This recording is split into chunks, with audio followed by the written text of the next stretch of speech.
Hai sahabat kreatif, kembali lagi ya di channelnya saya Nata Margareta dan pada saat ini kami akan saling curhat ya sahabat kreatif, bagaimana susahnya menjadi seorang pendidik. Bukan susahnya Fit, ada suka dan ada duka. Kebetulan sahabat kreatif, saya seorang pendidik dan Ibu Owi Poyo juga seorang pendidik. Nah, oleh sebab itu kami membuat video pembelajaran. Semoga ini bisa bermanfaat. Nah, Ibu Owi Poyo, kita bincang-bincang santai saja. Nah, kita berdua ini profesinya sebagai guru.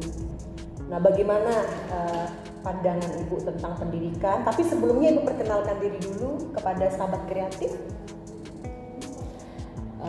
Baiklah, saya adalah guru yang kebetulan sama dengan Ibu Nata, mengajar pelajaran bahasa Indonesia, dan sebelumnya kami sama-sama bertugas di Sungai Kunyit yang merupakan desa yang masuk ke dalam Kabupaten Mempawah yang terletak di Kalimantan Barat, Pontianak ya.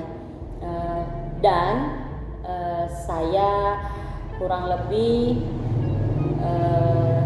11 tahun sudah menjadi guru di sana. Ya, oke. Nah, sahabat kreatif, kenapa kita bincang-bincang tentang pendidikan? Karena Ibu Owi Poyo ini sudah bertugas di daerah Sungai Kunyit, itu dekat Pantai Kijing ya, tepatnya di Kabupaten Mempawah, Kalimantan Barat. Jaraknya sangat jauh dari kota Pontianak ke sana, selama 2 jam lebih. Itu kalau tidak ada hambatan. Kalau ada hambatan dari Pontianak ke daerah sana bisa nyampe 2 jam setengah. Nah, untuk lebih jelasnya kita dengarkan ya curhatan Bu Owi Poyo. Nah, seperti apa Ibu Poyo mengajar berpergian dari daerah Pontianak ke sana? Coba Bu Owi Poyo ceritakan tantangannya dalam bertugas itu apa aja? Di dalam bertugas ya, tantangannya itu tidak kita bisa mengatakan itu sebuah tantangan, tapi ini adalah jalan yang kita pilih ya. Jadi pertama-tama saya ditugaskan dengan SK di Kabupaten Mempawah, tepatnya di Desa Sungai Limau, Kecamatan Sungai Kunyit, di SMA Negeri 1 Sungai Kunyit.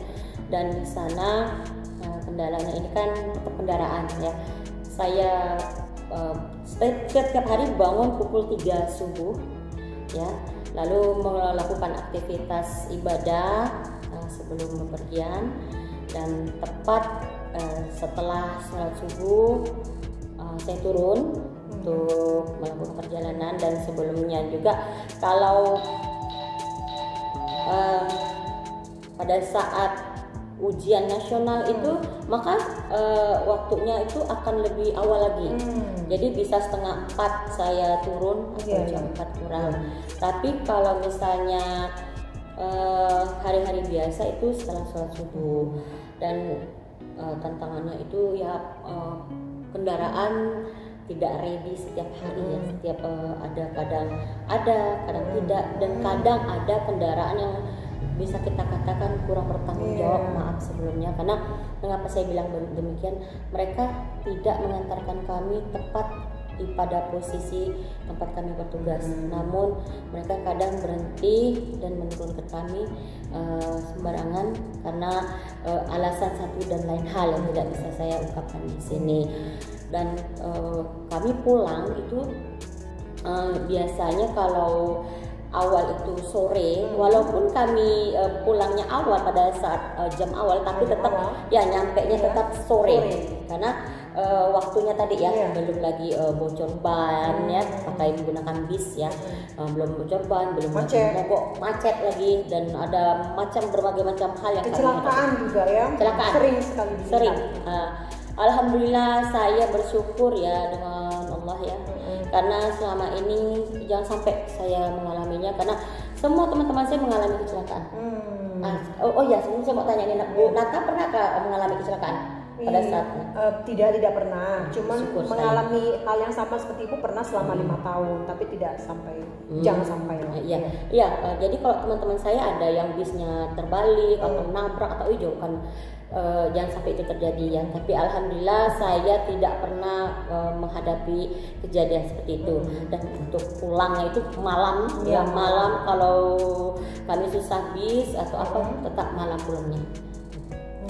Luar biasa ya. Nah, sahabat kreatif, sangat luar biasa ya perjuangan Ibu Owi Poyo dalam melaksanakan tugasnya sebagai pendidik anak bangsa. Nah, Ibu, selain itu pasti ada tantangan terhadap murid ya. Nah, ketika kita capek-capek dari Pontianak datang ke sekolah, pasti ada tantangan-tantangan dari segi muridnya. Nah, coba Ibu bisa ceritakan kepada kami apa aja tantangan dihadapi dari segi muridnya untuk pembelajaran proses belajar. Dalam proses pembelajaran itu sendiri banyak tantangan. Ini kita tidak bisa dikatakan takdir, namun ini sekali lagi saya bilang ini pilihan hidup saya menjadi seorang guru yang harus bertanggung jawab. Dan murid itu tidak semua berwatak sama. Ada yang sedikit memberontak, ada yang patuh.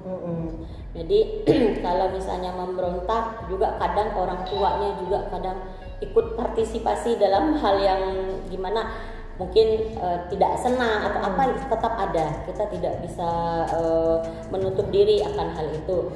Namun ada juga murid yang patuh dan orang tuanya welcome dengan cara kita memberikan pengajaran dan pendidikan kepada anak-anaknya. Jadi dari segi tantangan itu Ibu selalu memberikan solusi ya Bu ya.